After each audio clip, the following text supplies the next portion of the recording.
বিরুলিয়া নতুন বাজারে সেই দৃশ্যটা দেখাবো যখন সন্ধ্যের অন্ধকার নেমে গেছেন। শুভেন্দু অধিকারী একটি অনুষ্ঠান সেরে তখনও আসছেন, অপেক্ষমান তখনও হাজার হাজার জনতা, মা বোন দিদি ভাই, অসংখ্য মানুষ তখন নন্দীগ্রামে সন্ধ্যের অন্ধকারেও অপেক্ষমান তাদের প্রিয় নেতা জননেতা শুভেন্দু অধিকারীর জন্য। আজকে সরাসরি আপনাদের একদম গ্রাউন্ড জিরোতে নিয়ে যাব, বিরুলিয়া নন্দীগ্রাম বাজার। সেখানে শুভেন্দু অধিকারী তখন জ্বালাময়ী বক্তব্য রাখছেন। কাতারে কাতারে মানুষ, কত মানুষ গোনা যাচ্ছে না, শেষ দেখা যাচ্ছে না। সন্ধ্যের অন্ধকারকে ভেদ করে উপেক্ষা করে তখন নন্দীগ্রাম বিরুলিয়া বাজারে ভেঙে পড়েছে। সেই দৃশ্য দেখুন আজকে সন্ময় স্পিক্সে। আপনাদের সকলের শুভেচ্ছা এবং আশীর্বাদ চাই। মাননীয় নাট্যকার মমতা ব্যানার্জি, আমি চেয়েছিলাম আমার বিরুদ্ধে আবার লড়ুক, কিন্তু তিনি সে ঝুঁকি নেননি। নেড়া একবারের বেশি বেলতলায় যায় না। গতবারে মনে আছে, এইরকম এক গধূলি লগ্নে সন্ধ্যাবেলা এই রাস্তা দিয়ে উনি যাচ্ছিলেন।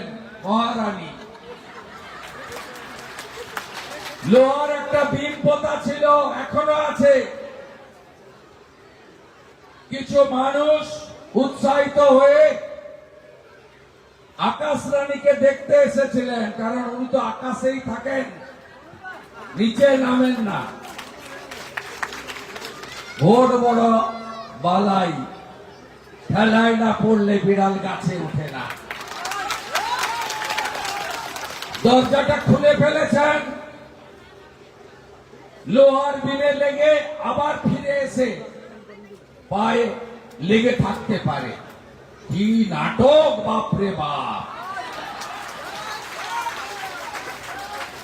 ভালো পায়ে ব্যান্ডেজ জড়িয়ে হুইল চিহ্নে ভোট দিন, হুইল চেয়ার চিহ্নে। গোটা রাজ্যের মানুষকে টুপি পরালেন, বিরুলিয়ার মানুষ টুপি পরেনি। কারণ তারা চোখের সামনে দেখেছে এই মিথ্যাশ্রী,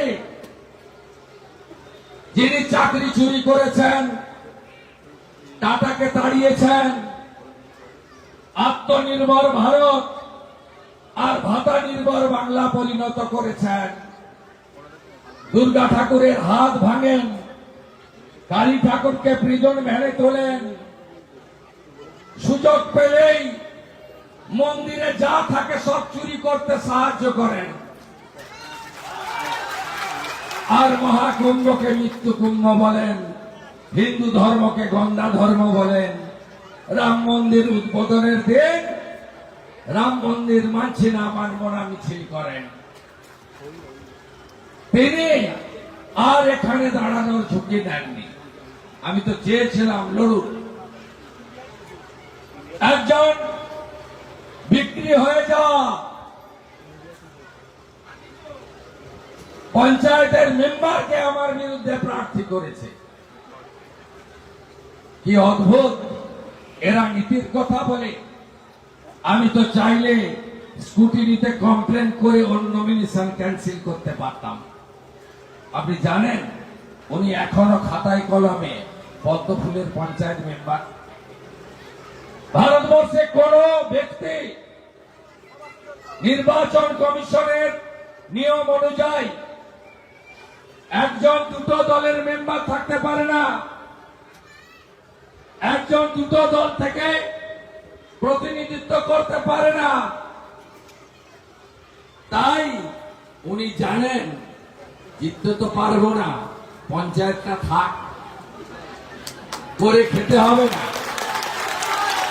এই পিছন থেকে কে বলছিল মাটির কথা, আমি এগুলো নাই বা বললাম, ওকে চেনেই না। এখানে যদি জিজ্ঞেস করি ভিড়ের মাঝখানে ছেড়ে দিই, তৃণমূলের প্রার্থীকে ৯৯% লোক চিনতে পারবে না। হয়তো নিষিদ্ধা বা নেতৃত্ব পর্যায়ে আপনারা চিনতে পারেন, আর কেউ চিনতে পারবে না। আমি আপনাদের কাছে দুটো কথা বলি। আপনারা জিতালেন 1956 ভোটে, বিজেপি বিরোধী দলনেতা করলো। আপনারা আমার ভূমিকা দেখেছেন তো? 4টে বিরোধী দলনেতাকে দেখেছেন। নিজে যারে বড় কয় বড় সে নয়, লোকে যারে বড় কয় বড় সে হয়।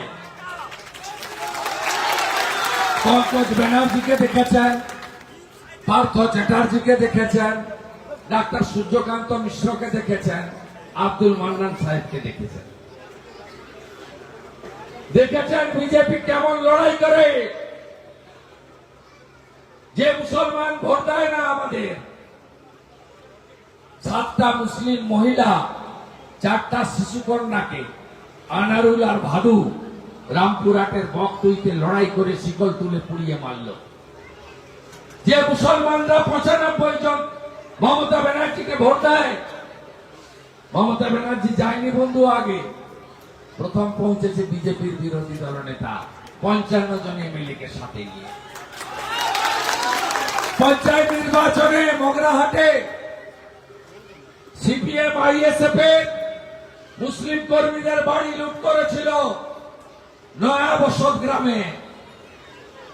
আমি সিপিএম দেখিনি, আমি আইএসএফ দেখিনি, আমি হিন্দু মুসলমান করিনি, আমি রিলিফ নিয়ে তাদের কাছে পৌঁছেছি। এটাই আমার দায়িত্ব।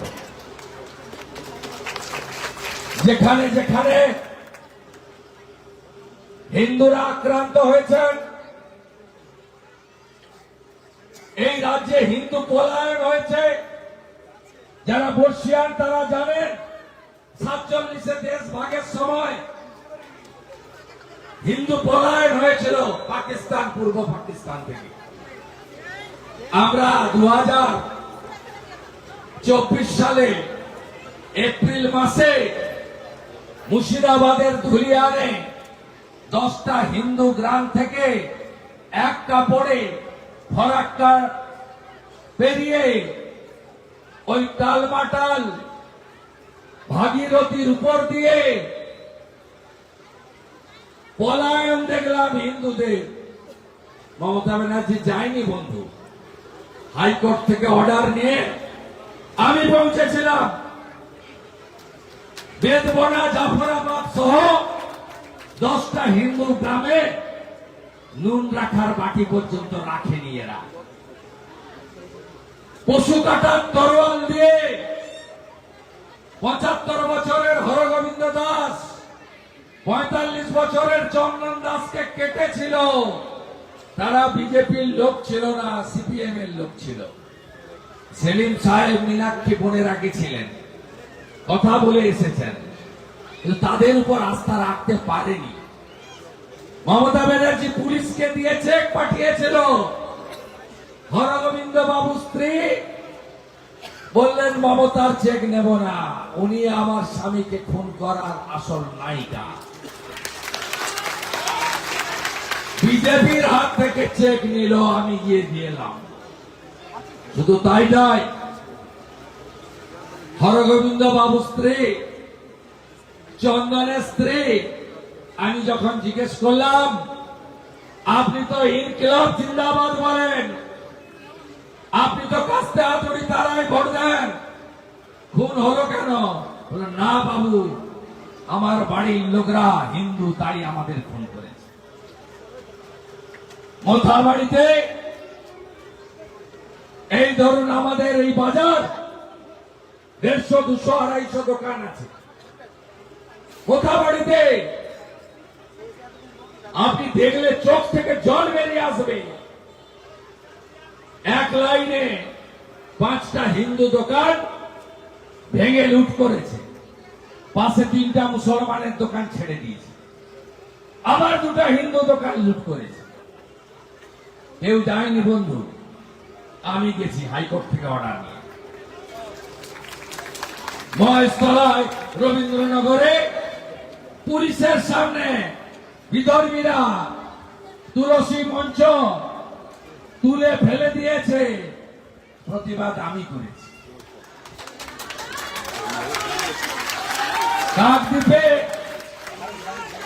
কাকদ্বীপে, সূর্যনগরে কালী ঠাকুর ভাঙকে ভেঙে পুলিশের প্রিজন ভ্যানে তুলেছে। ঠিক আছে, থ্যাংক ইউ। নির্বাচনী সভায় অপ্রাপ্ত বয়স্কদের থাকার দরকার নেই। আমি প্রণাম জানাচ্ছি আমাদের ভগবান, আপনারা ভগবানের মূর্তি সেজে এসেছেন, আশীর্বাদ।